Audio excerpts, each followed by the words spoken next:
జగన్ను దూషించడం తప్ప ప్రభుత్వం ఇప్పటివరకు చేసిందేమీ లేదన్నారు మాజీ మంత్రి పేర్ని నాని. శ్వేతపత్రాల పేరుతో కాలయాపన చేస్తున్నారని మండిపడ్డారాయన.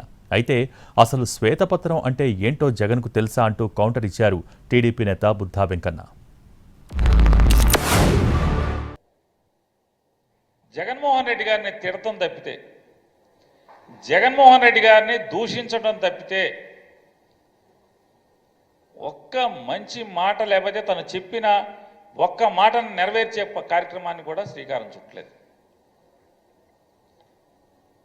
ఆయన ఎంతసేపు జగన్మోహన్ రెడ్డి గారిని దూషించటం, అనరాని మాటలు అంటాం, మూర్ఖుడు అంటాడు, లేదా వ్యక్తిత్వ హననం చేస్తూ దూషిస్తాం. శ్వేతపత్రాలు మొదలుపెట్టాడు ఆయన. ఇవన్నీ ఏంటంటే కాలక్షేప బఠానీలు.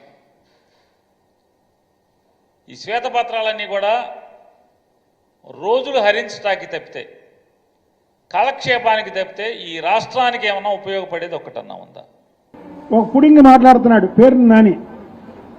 జగన్మోహన్ రెడ్డి రాసిచ్చినటువంటి స్క్రిప్ట్ శ్వేతపత్రాల గురించి మాట్లాడుతున్నారు. శ్వేతపత్రం అంటే ఏంటో జగన్మోహన్ రెడ్డికి తెలుసా? శ్వేతపత్రం అని ఏ రోజన్నా విడుదల చేశాడా? ఎందుకంటే జగన్మోహన్ రెడ్డి ప్రజల ధనాన్ని దోచుకునే దొంగ కాబట్టికి ప్రజలకి లెక్కలు చెప్పడం ఏమి చూపించడు. చంద్రబాబు నాయుడు గారు ప్రజాధనాన్ని ప్రజలకు పంచిపెట్టే మనిషి కాబట్టికి శ్వేతపత్రం రిలీజ్ చేశాడు.